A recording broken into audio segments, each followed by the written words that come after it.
Here we go. Well, good morning, everybody, and thank you for being here. I appreciate it. And do I have a great, terrific guest today? Her name is Maddi Niebanck, and hope I'm not butchering Maddie's name there, but she was on, I think, August 4th for just a little bit, and we want to get into her story. So let's all welcome Maddi to the show, and here we go. Hello. Hi. Thank you There for you go. having me. You bet. How are you? I'm doing great, hanging in there, all things considered. How about yourself? Yeah, doing terrific. Yeah, it's just same as you. I watch your all of your story, your Instagram. Mm, You've got a great following on that. thank you. I love using Instagram, and it's been for me just like a really great way to connect with other stroke and brain injury survivors. So I've really enjoyed the community around brain injury on Instagram. Right. Everyone connect with me. Yeah, exactly. And I did put in the comments here. I don't know if you could see the comments. I can't, Okay. but you can just There's tell a me what it's. Yeah, there's a lot of people saying good morning. Mike Peters, he's from the South Wales, United Kingdom. Um, Oh, good morning Mark or good Garman. afternoon. Yeah, yeah, exactly. So there's a lot of people out here. When it's over, you'll be able to see all the comments. But there's a ton of people out here saying good morning. Mark from San Diego. Some of these people I don't know exactly where they're from, so I Mm. apologize to them. Hello, Maddie from Paul. I butcher Oh, his name too. Queelan. hi, Paul. You may know some of these people too. Perhaps, yeah. Like I said, Yeah, I can't see the comments, so I'm not sure who's commenting, but right. definitely would be open to connecting with anyone who joins on this. I love to hear everyone's stories and share mine. Yeah, definitely. Maybe we could start out by you could. Who was Maddie before because you went to you had surgery, and that's how this all kind of came about. Yes. Yeah, so if you want just a little background on me, my name is Maddie. I had a hemorrhagic stroke in the end of May 2017, so a little over 3 years ago. And it was a week after my college graduation. I went to Georgetown University in Washington, D.C.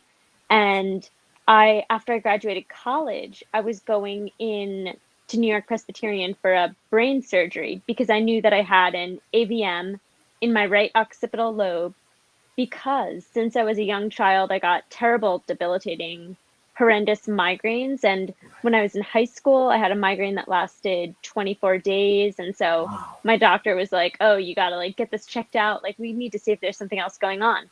And so I did, and they found I had this AVM. And after I consulted with many different doctors, they said that, with each, you're lucky that you know that you have this in your brain because most people don't know about it until it bleeds and then it's too late. But so I was lucky in that I knew about this, and all the doctors said that with each year of life, there's an increased chance of it bleeding and it could cause a stroke or death or. So I was like, okay, I don't really like the odds of that. So I decided that I would wait until I graduated from college and then I would go in and get a brain surgery to remove the AVM. How And old so were you? I was 22. 22. So I just graduated college. A week later, I went in for the procedure, and one of the preoperative procedures, like they did an embolization and an angiogram to Right. kind of shrink it down before they operated because the AVM was so big.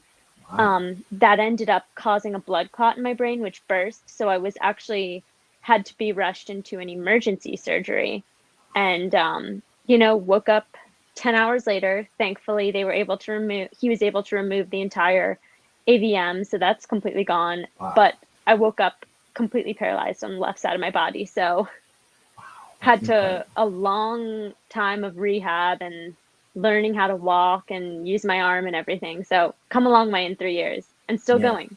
Yeah, exactly. I follow you quite a bit on Instagram because that's Mm, pretty much the place where you spend most of your time. yes. Yeah, more so than like Facebook, I would say. Yeah, and I've Mike Peters already sent you a friend request. Just All thought it right. out there. Um, Lori, good morning. There's, you'll see these comments too. And you guys, I put Maddie's blog in the comments, the very first comment. So, um, Oh, thank you. yeah, and that's it's a great blog that you have. And you also wrote a couple books, didn't you? I did, yes. I have two books now. I don't have my first one right here with me, but my most recent one, which actually came out during the pandemic, is called, I don't know if you can see, Fast Yes. Forward, the Fully Recovered Mindset. And it's about just my experience with stroke recovery over the past 3 years and like, major lessons I've learned and just my journey with recovery. Right. And the last time we did a quick little, we're going to do this. You were on vacation in Myrtle Beach? No, I was in Hilton Head in South Hilton Head. Carolina. Okay, okay. How was your vacation? Was it good? Oh, it was so nice. Very Yeah. relaxing. Got to enjoy some sunshine as the summer's kind of coming to a close. So Yes, much needed yes. relaxation. Right. And there's still Lynette Price. Um, she is from northern central West Virginia, and she had 8 strokes. Wow. Wow. Yeah. So she's amazing. She does a show too, um, as well, every week. But I knew I had. Let's see. So what else? Because you had some. Um, let's see. Your stroke journey. You have so many friends, and I read the book and trying to figure. One of the ones I like is the spatial awareness. You had an Oh, incident. yeah. That I would say probably the hardest thing that I've had to overcome, like so far in my journey with recovery, has been adjusting to the spatial awareness because as a result of my stroke, I lost a huge portion of my peripheral vision on the Yeah. left side. So, like, in essence, I can't really see something in my peripherals because I Right. don't have it anymore. It has to Right. be right in front of my face. So like if you're sitting to the left of me, I have to literally turn my head Right. um and look at you straight on in order to be able to see you. And this was like a big adjustment and just thing for me to deal with in general because not only did I lose a huge portion of that, like you mentioned, my spatial awareness is just like not there. So I had to like learn how to adjust. Right. Right. And also on is it chapter 2? Um, Shit happens, and you had an incident in the, and I think we all can relate to this as far as the Uber driver. Oh yes, the Uber driver. I've definitely had, one of the biggest things that I always get if I meet someone for the first time and most of them ask like, "Oh, what happened to your leg?" Yeah. Which to me is a huge compliment because that means that they don't expect the far worse Right. situation of, oh, like there's some sort of neurologic thing going on here. But like the fact that people are just asked, they see me walking with a brace or I have the bioness, I'll do Yep. either of those. People see that, they just think like I injured my leg or something, which to me is like a best case scenario. Like I don't want people to suspect that there was something far worse than that. But then whenever I tell people, I'm like, oh no, it's actually my leg isn't hurt at all. Like I had a stroke. Everyone's like, oh, but you're too young. Like, how did that happen? And then, Yeah. I love raising awareness and stuff. So I like talking about it and just educating people. Exactly. And I totally say that happened to me a lot. I used to be the one when because I limped too, and they said, "Oh, did you hurt your leg?" That's the Hmm. first thing that people say, and it really, I just want to make sure. Sometimes I don't even say it anymore. Yeah, I hurt my leg, Right. but then I used to always say I had a stroke, and the first thing they always say, "I'm sorry," because Exactly. but I don't want them to feel sorry for me or anything, Yeah. No, So me I know that. neither. Yeah. So how do you handle that when someone tells you that? Oh, I'm sorry. That happens to me all the time. Yeah. To be honest, I don't really have a great answer to Yeah. that. Like people say like, "Oh, I'm so sorry." And I'm like, "It's fine. I've come a very long way and I continue to get better." So, Yeah. And one other thing is the spoon theory. mm, That I read it. I went through this whole book about twice, and I tell you, really, it's so true, authentic, and honest. But it's pretty funny some of the stuff. The spoon theory.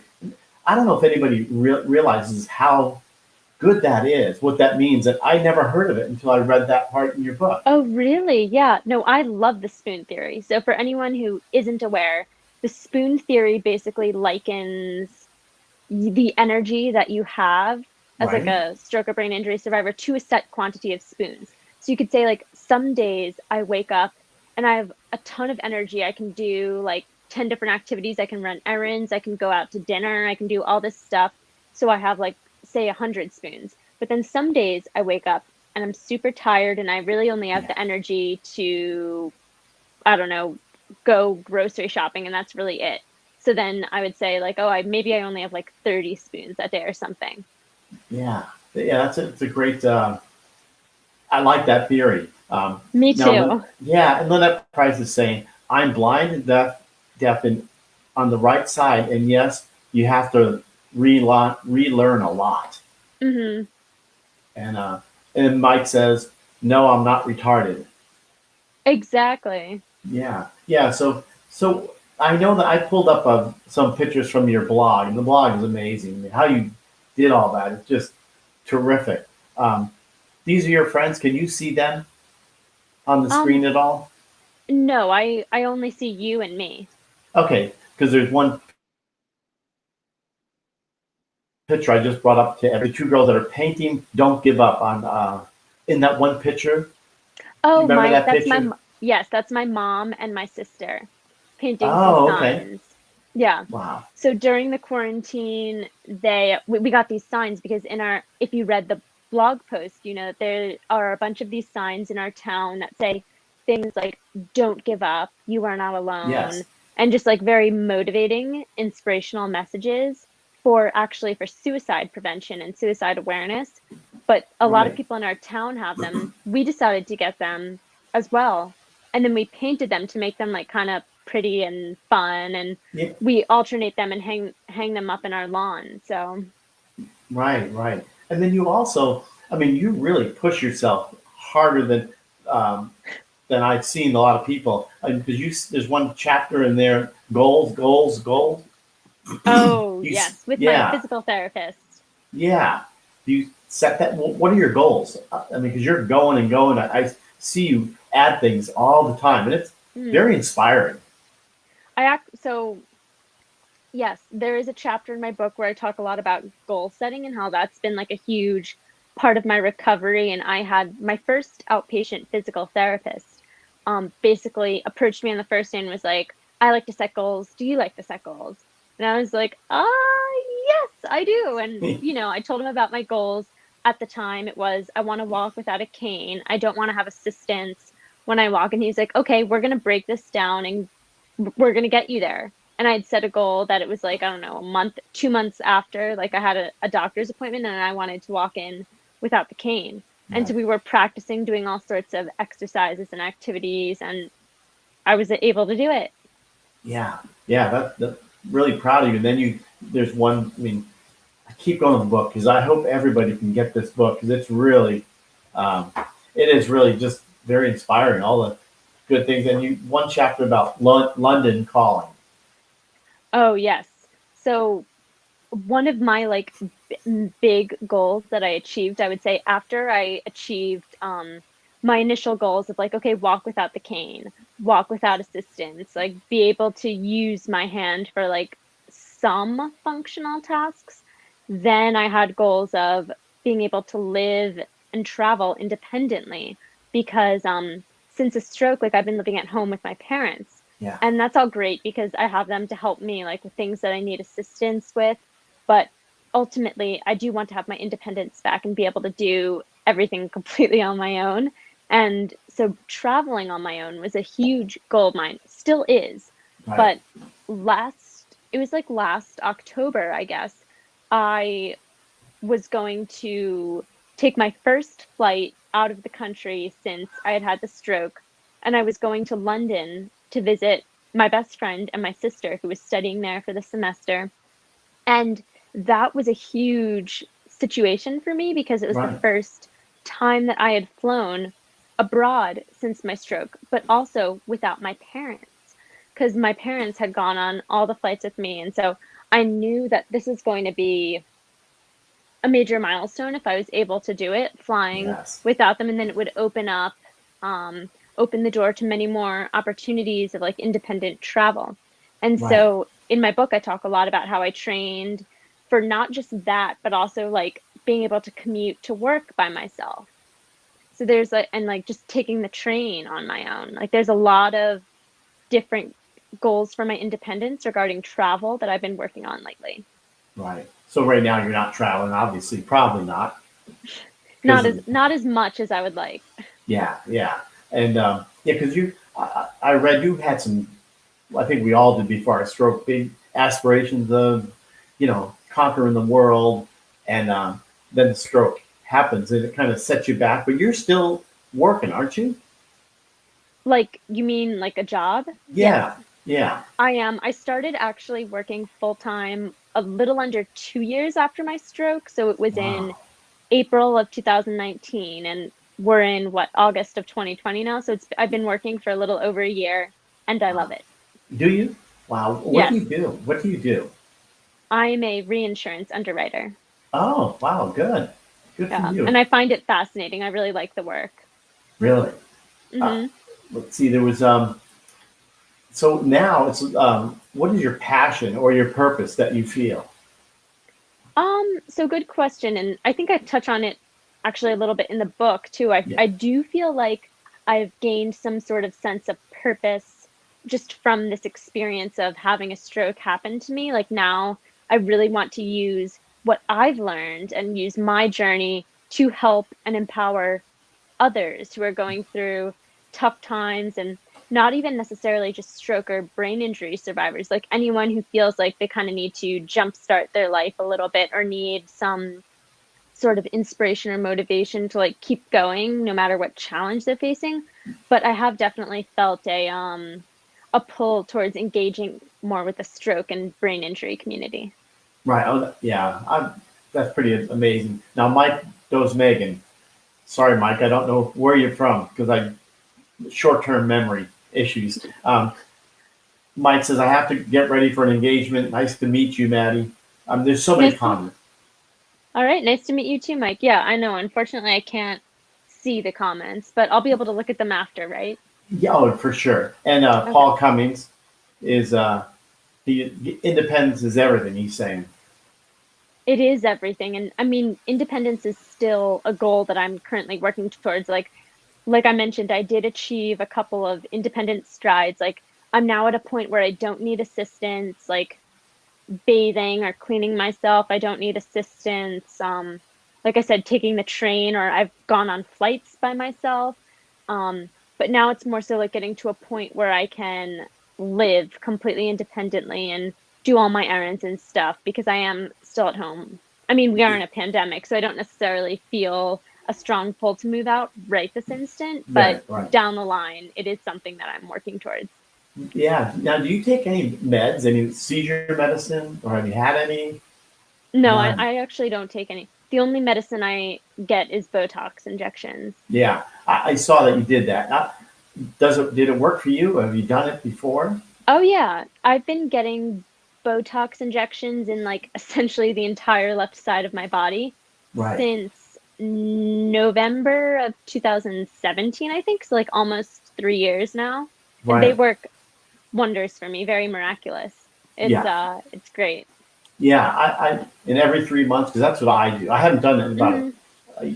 2 years, but I used to do every 3 months, and I tell you, it's like a wonder drug for me. And you work, Yeah. it makes your worker harder. At least I did it, but Exactly. I found it to be very helpful for me. And I mean, while it keeps working, I know for some people it wears off after time and like it might do that for me, but for now it's working quite well and it helps me a lot. I am going to continue doing it as long as I can.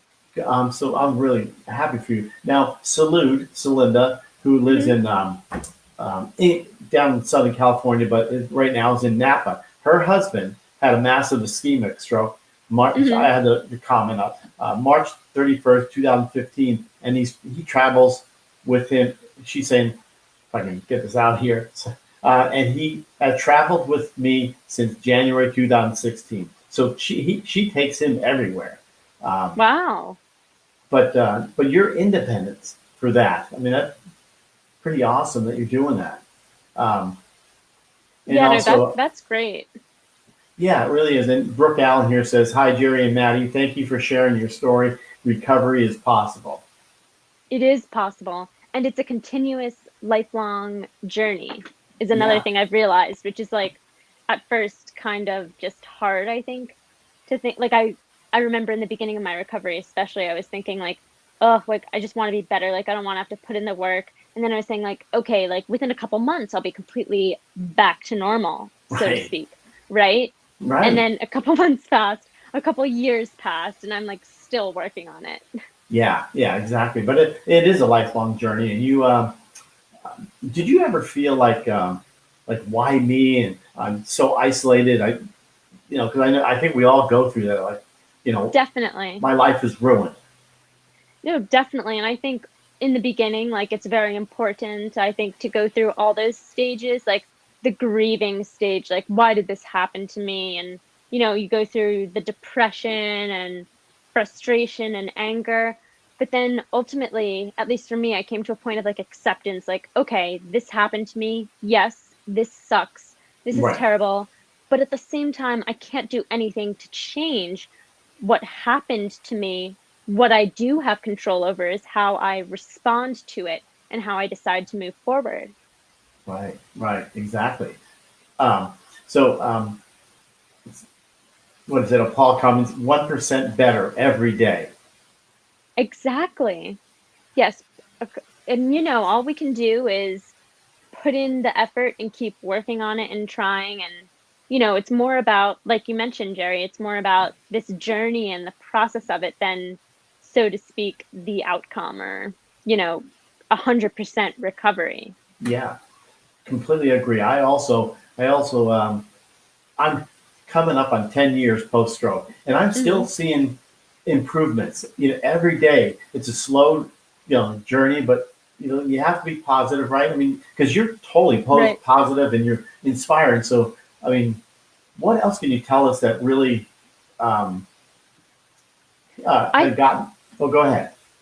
Oh, I was going to say one thing I think that I oftentimes have to remind myself still to this day is like, it's okay to not have every day being 100% positive and having a great outlook. Like, not every day is going to be amazing. Some days we're going to wake up and we're going to feel like we can't get out of bed, like feeling down on ourselves. And, that's fine. It's totally fine to have those feelings of like, I don't think I can do it anymore. But, then when that happens to me or when I wake up in the morning and I'm not feeling as positive as I feel like I normally am or that I would like to be, I acknowledge those feelings and, I'll sit with them for a little bit but ultimately I won't. One thing I say is like I won't unpack and stay there.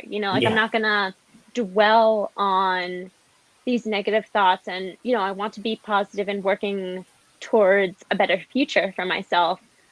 So I'll acknowledge that I'm having, not the best day, whatever, but then I need to think, how am I going to turn this day around? yeah, yeah. We have a gal out there. I think I told you, Lynette Price, who she had the stroke, and the eighth stroke, and she always says, I usually butcher this too. She, you have a right to feel like what you're saying, be down in the dumps, whatever, but you don't have a right to stay there. That's what she says. Exactly. You know, yeah. And then Mark Garman from Southern California, uh, it says 100% Maddie, your choices determine your future. You responded beautifully.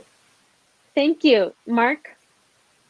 Yeah. And then there's so many. If I can, Tom, which is Salute, she's a caregiver.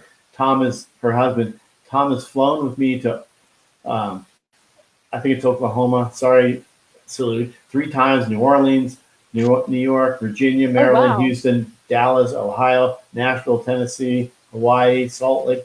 Okay, salute. We're good friends too. Salute you. So She's been everywhere with him. Oh my gosh. So I love that though, because it's like not letting the injury hold you back from doing the things you want to do, from traveling and living your best life. Yeah, exactly. And salute says, I tell Tom to believe, never give up. Exactly. Yes. I'll send you a picture, Jerry, of like the signs that we were talking, or you have a picture of them actually, the signs that say, don't give up, you are not Yeah, alone. yeah, I I've feel like that seen. message is so pertinent Oh, to stroke survivors. it is. I really believe it. And also, I just put up another picture, and you and I think this is London. I may be wrong, or it rooftop something with two gals and you. Oh, Uh, that was, yes. I know what picture you're talking about. That is literally the week before quarantine started, so that was in March. wow. I went to a birthday celebration for one of my friends in Brooklyn, and then we went to a Celine Dion concert, and it was like a really, I guess, in retrospect, like a nice last hurrah before the Yeah, pandemic really kicked in. But that was, yeah, that was a fun way to talk about living our best lives. That was yeah. definitely a good experience.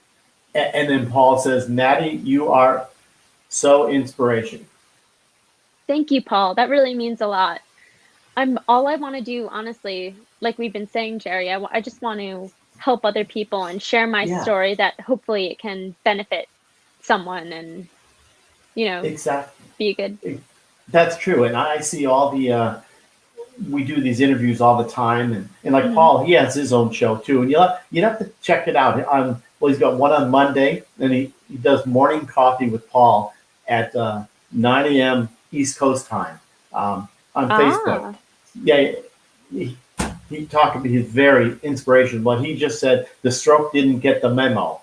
So Okay. Yes, yeah, definitely send me the link. I'll have to check that out. Some morning coffee. yeah, I'll send you the links of all our people that I know that have shows. And Melissa says, you guys help us strive for greatness every day. Awesome. And I would say likewise. Like I honestly I gather so much inspiration and I feel so empowered not only by sharing my story, but by like hearing the journeys of other people. Yeah, exactly. that's what I love doing these interviews because there's no stroke.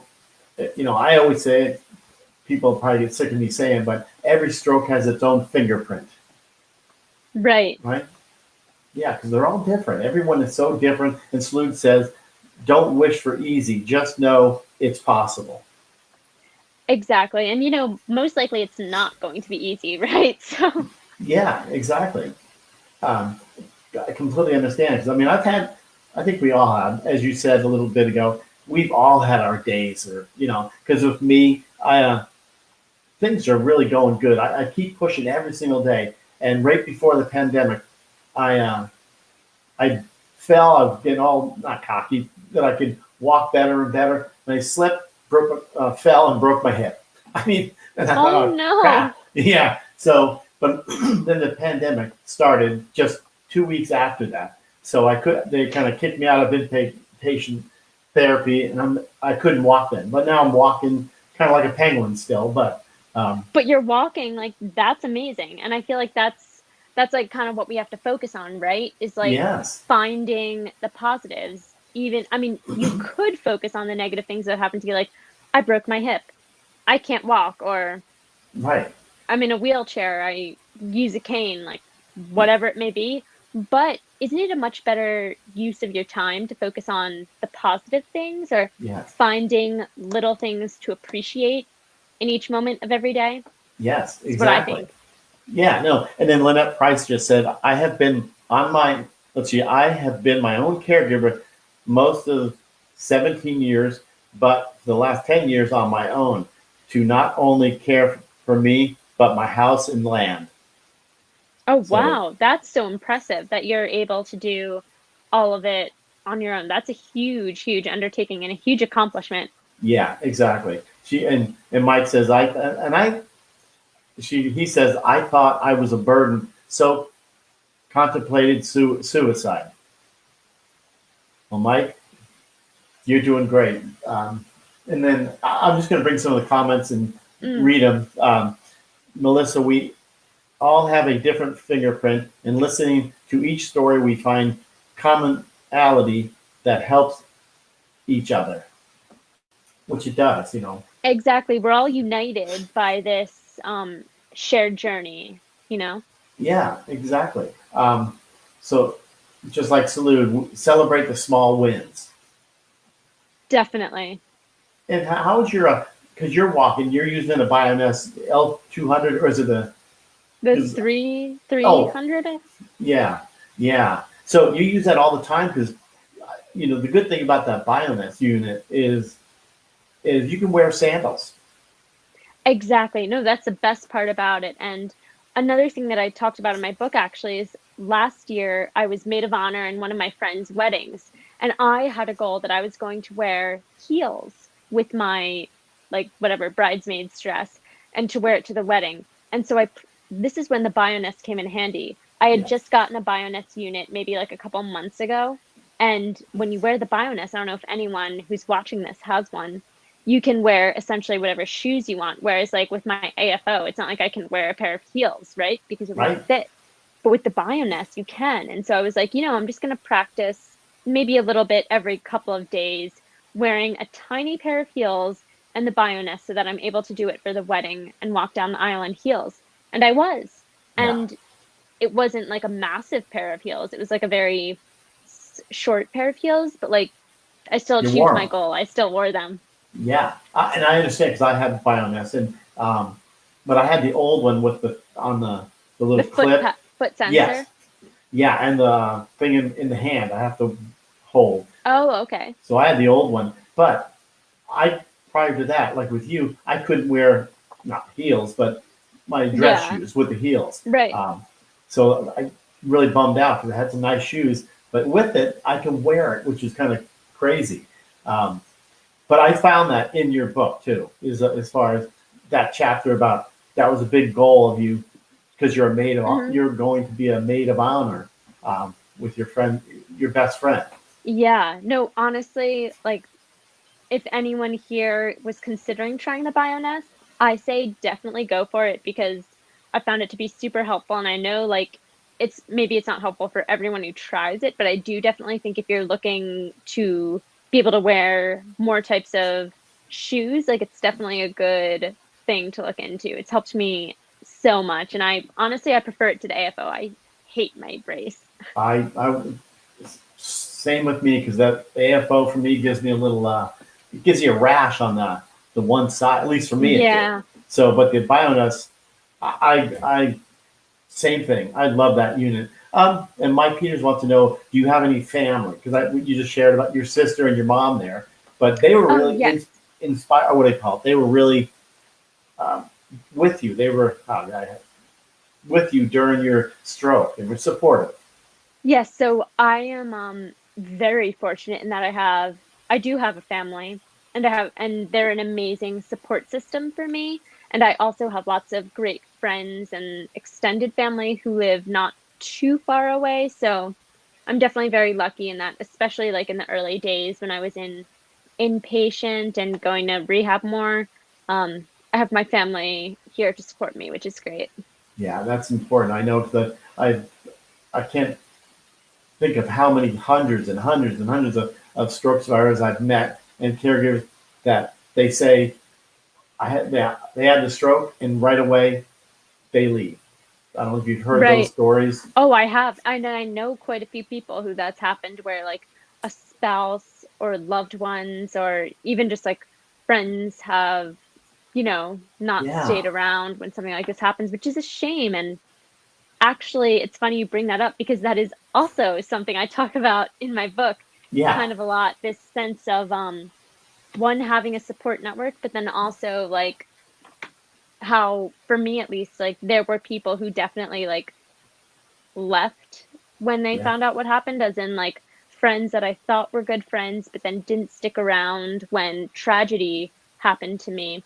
And for a while, it was really hard, I would say, for me to kind of accept that and move on. But eventually, I just kind of told myself that, like, why it's not worth it for me to spend my precious time trying to connect with someone who doesn't care enough or who doesn't have an interest.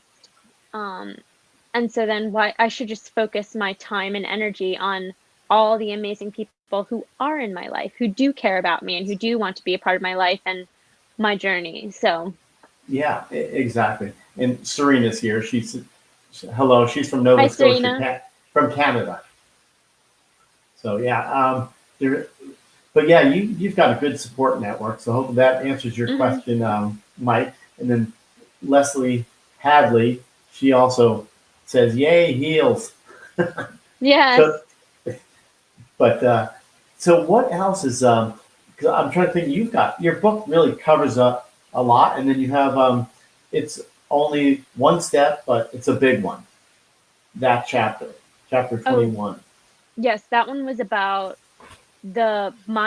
journey, back to talking about my journey with independence, to be able Yeah, to take the train to work on my own. That was like a huge goal of mine because I can't drive at the moment. And that's more so because of my whole issue with my spatial awareness and my loss of vision on the left side of my left peripheral vision. right. And so I wanted to be able to take the train and the shuttle to work completely on my own, because then that would give me like a little more independence. I'm not having to rely on Uber or my parents to drive me to work. So I practiced a lot for that. Like there's a train station like a 15-minute walk away from my house.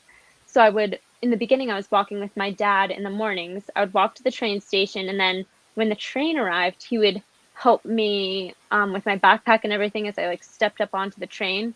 And I Right. kept doing that.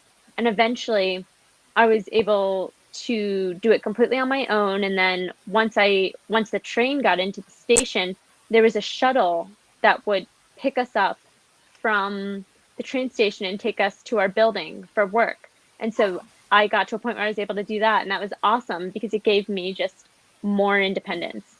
Now, do you ever feel, because still get, even 10 years later, I still think about this, looking outside, or if I think my wife or somebody makes plans, okay, we're going to go this place. So I'm already thinking, okay, are there going to be hills? Are there going to be Right. obstacles? Do you have that go through with Oh, you? definitely. And one thing that I've realized just since my injury is that like everything has to be way more planned and thought out, not as spontaneous as like I used to be.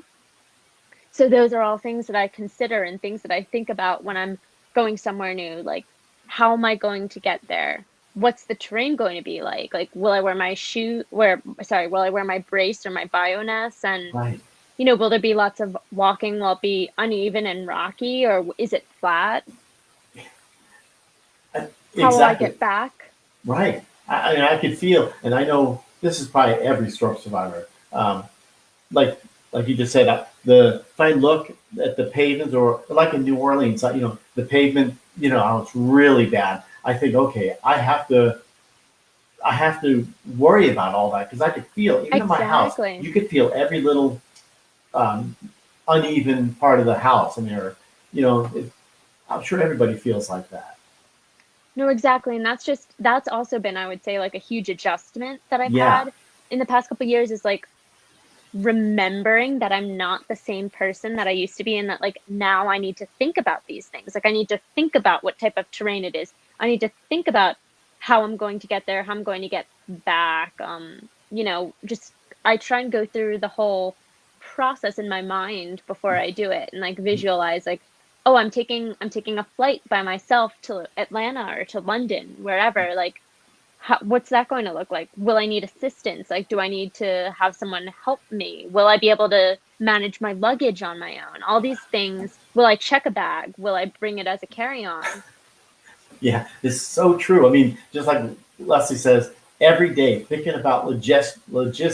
Logistics. And no, that's exactly what it is. And I mean, it's an adjustment. That's really all I have to say about that. Like, it's just something that I need to get used to. Like, now I need to think about all these kinds of things.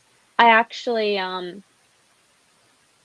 I went to this is like in the beginning of the summer. I went to Puerto Rico to visit one of my best friends from college. Right? And that was I was flying by myself. So I had to think about a lot of the things like, okay, well, one, what am I going to pack and how am I going to get it there? So I decided I'm going to check my bag, because for me it's just easier. I'm not really able to like put something on the overhead compartment or whatever. So I just check a bag because it's easier for me. But then Yeah. it's like, okay, once I land, how am I going to get to her house?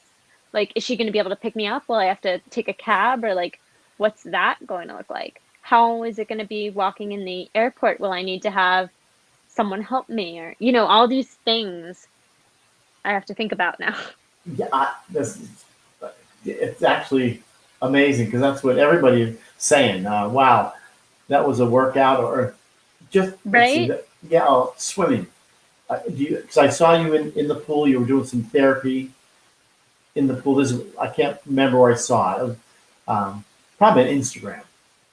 Perhaps. Yeah, probably. No, I have been so I used to love going in the ocean and the water and swimming and stuff, and swimming is a little hard for me right now, but especially on this past vacation, I was getting in the ocean and just kind of like kicking my feet around and like trying to move my arms, and even that's like great therapy, I think.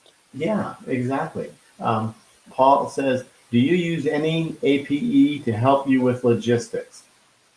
What is an APE? I'm Yeah, not sure I know what Paul. that is. Paul, sorry, I don't know what it is either. Do you use any? I don't know. I'm gonna have to guess. Paul, can you rephrase that, please? Yeah, can you Paul, just yeah.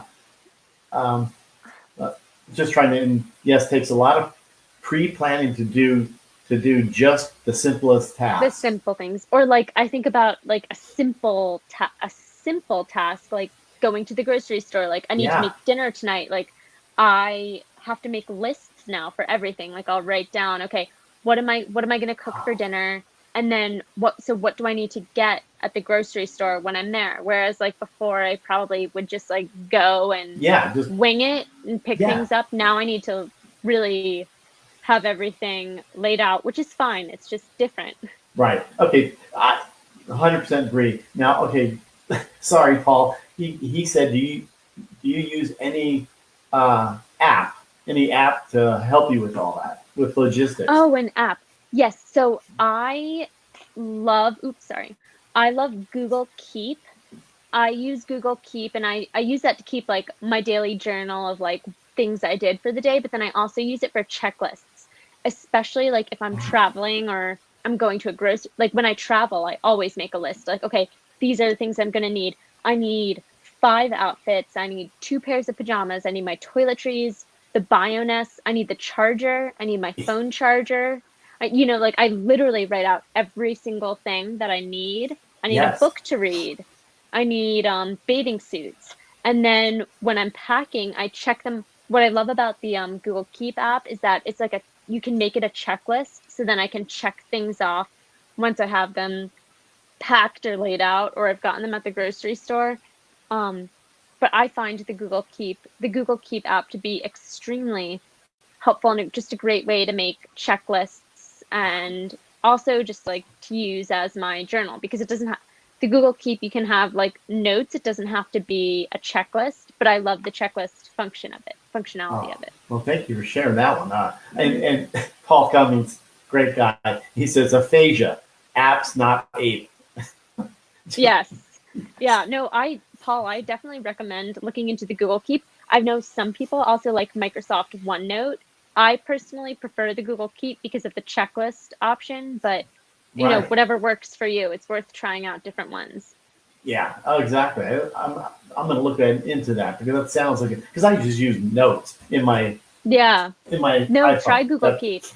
Yeah, that's pretty amazing. And so I think we should talk about. I put it on the screen here. Is your book, Fast Forward, um, Yes. the the fully like recovering mindset. Yes. So what did you? Yes, I exactly. Here it is. There it is. So That's my how did book. yeah how did you start? I think we all want to write a book. Some people have, some haven't.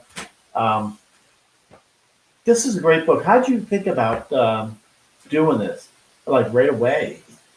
Yeah, so actually, the reason that I wrote this book, which is about my journey with stroke recovery, is because I wrote my first book actually about a year and a half after I had a stroke, and that book was called Fashion Forward, How Today's Culture Shapes Tomorrow's Fashion. Oh, And it was about how the fashion industry was changing, But I wove in little anecdotes about my recovery and how the act of writing a book was a great cognitive therapy for me Yes. and just really helped with my recovery.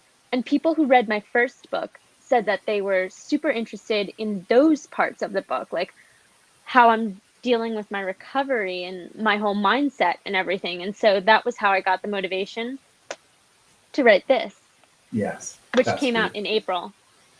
Yes. Yeah. And it's so I encourage everybody to get this book. It's really, it's just amazing. Some of these, it's so authentic, honest, and you say how it is. I mean, some of the like shit happens.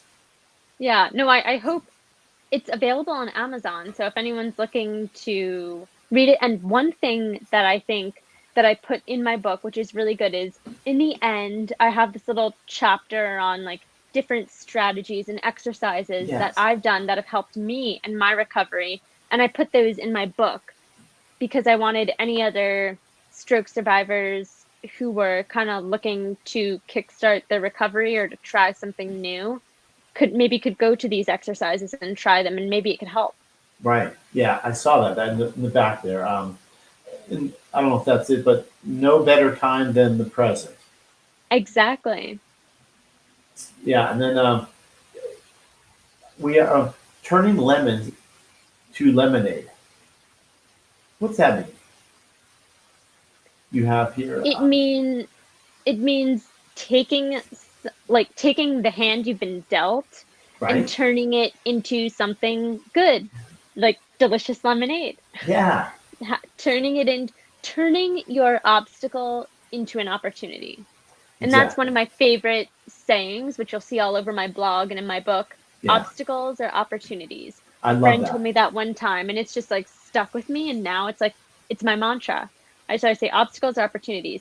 Yes, having a stroke or a brain injury, whatever Right, thing that's happened to you, is a massive, massive obstacle.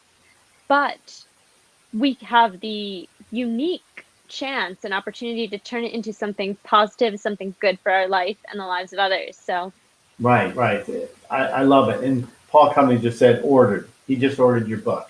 oh, you did amazing. Yeah, Okay, Paul, you'll have to please when you read it or whatever, but please let me know what you think because I'm always constantly looking for feedback about it and positive Amazon reviews.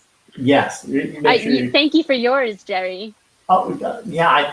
After I wrote it, I said, oh boy, I should have done a lot better job of the review because the book really it was easy to read. You know, because I don't know because you were saying earlier that you you read a lot, and for me, Yeah. at first it's like I get tired anymore to read. It takes a lot out of me. But once I started this, it was not a big deal. I went through it actually twice. They're short chapters, they're Yeah, easily digestible, and you can skip around. And maybe you're not interested in one of the chapters, no problem. Just skip to a different one. I won't yeah. be offended. No, no. And Paul also says turning your scars into stars. Ooh, I like that. Yes, Right. that's a great way to look at it. Yeah. And Jana from Canada, another one from Canada, love the opportunity mantra. Um, It is my life mantra. Now I think about it, turn it for everything. And it not even just like having a stroke, like in general, maybe it's an obstacle at work or in your personal life, like whatever it can be, there's always the chance to turn it into an opportunity for yourself. yes, exactly. Going into an elevator. I mean, going back to this, I probably shouldn't even go back to it, but going into an elevator, I'm thinking, okay, do I get off first or do I, I'm doing these obstacles, trying to figure out, gosh, I don't want to be the first one out. I'd rather wait till everybody Right. is out before I stumble myself out of there. But do you, and I can only imagine, because we have a great support system here um, in our community, and it's Uh-huh. do you go to support groups or did you before a stroke support group before you? Yeah, so I actually feel like it took me about 2 years before I got to a point where I was like, okay, I'm ready to engage in stroke communities and Sure. share my story and learn, because in the beginning I was kind of like, I just want to distance myself from what happened to me as much as I can. Like I was so nervous about being known only as having had a stroke, and I didn't want that to come to define me. So I was trying to put as much distance as I could between myself and my injury. But then it got to be like 2 years, and that was kind of when I started writing this book and working on that. I started connecting with other stroke survivors, hearing other people's stories, because I wanted to share them in my book too. And I realized that, this is really an amazing thing. And it was around the time that I started writing this book that I met my podcast co-host. And, we started going Instagram live, and we started Yeah. having interviews with other stroke survivors, which, by the way, if anyone's interested in me and my co-host, we do podcast interviews with other stroke and brain injury survivors, and we share their stories. Right. And it's been a really cool thing. So if anyone is interested in being interviewed or being on our podcast, Right. please reach out to me. It's called Surviving and Thriving, and it's on Spotify and like all the other Oh, podcast that's terrific. platforms. Wow, that's amazing, because I know when I first had my stroke in inpatient, they wheeled me to the stroke support group, and but I was the one, I wanted to sit in the back. I was more embarrassed that I had Right. stroke. Yeah. So It does that, take time, I think, to come to a point of acceptance yes, regarding that. And like for me, it took me a couple years before I was like, okay, now I have this project. I'm writing this book about what happened to me, but I also want to know what happened to other people and how they're recovering and how they're dealing with that. And then so it turned into this project that's much bigger than my book, so to speak. Like now it's a community of stroke and brain yes, injury survivors, and we have a podcast, and my co-host Tanya and I go Instagram live every week, and we talk about various aspects of recovery and like our lives and what we're doing. So it's really, so many amazing things have come out of this experience that I used to think like, why did this happen to me? This is yeah, terrible. And now I think like, wow, so many incredible, beautiful things have happened because of this. Like I never would have met my podcast co-host. I never would have connected with all these amazing people in the stroke and brain injury community who have incredible stories to share. Like so many things in my life wouldn't have happened if not for this. yeah. And I always tell myself too, because I was in the banking business for Hmm. years, and I thought that was my passion. But when I had my stroke after that, this is my passion. I really enjoy meeting other stroke survivors, caregivers. Exactly. And I mean, it can still be your passion. Like you can have multiple passions in your life. Sure. So, but this is definitely one of one of my passions too, that I think, I mean, obviously it wouldn't have become a passion of mine had this not happened to me too. Right. So, trying to focus on the good things that have come Yeah, out of it. exactly. And Mark Arman just said, "Don't let your stroke define you. You write. You can Hmm. write your own story. The final chapter is not your stroke." Exactly. Yes, that's a great, well put. Yeah, it really is. So what else do you?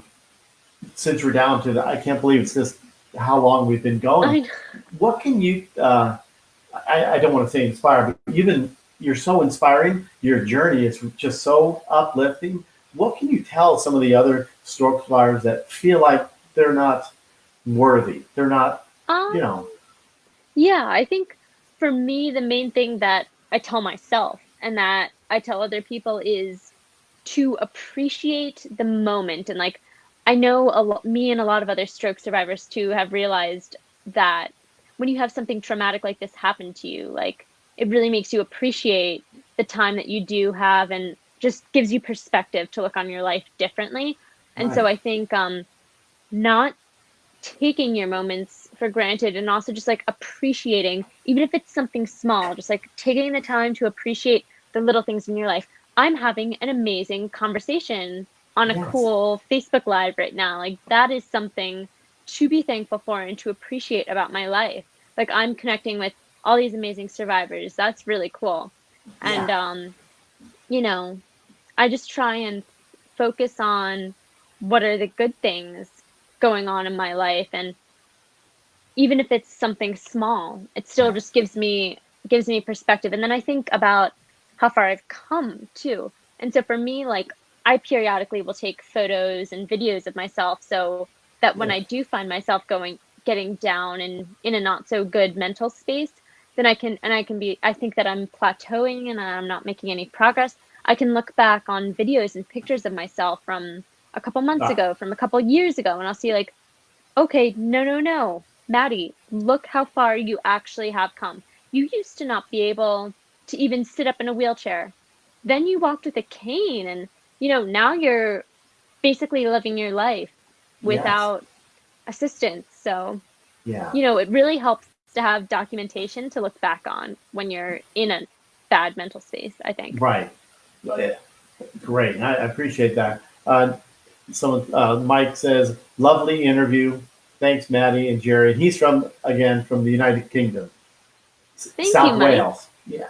Um, some of these comments before we go, if you don't mind. It says, Yeah, sure. Leslie Hadley teaches, she's in a wheelchair too. Not too, but she's in a wheelchair because she broke her hip as well as Hmm. a stroke survivor. But she says gratitude every day helps so much. Yes, Um, definitely.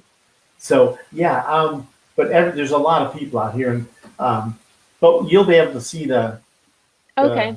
the interview, all this stuff, as soon as we're I over. encourage I encourage anyone who wants to chat more, whatever, to reach out to me too, because I love connecting and hearing all of your stories too. For me, the best way to get in touch with me is on Instagram.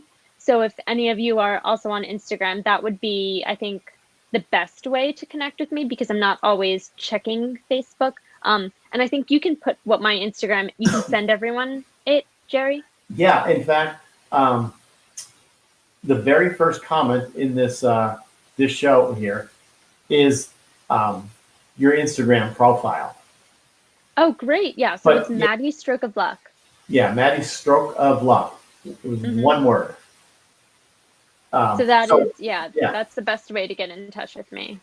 yeah. Yeah, positive mental attitude, one says, and Mark Arment, exactly, Maddie. I compare it to a diet. The most progress comes in the beginning. You don't notice anything until you step on the scale or someone sees you a few months later. Video documentation is important. And I do that as well. Right on, Hmm. Mark.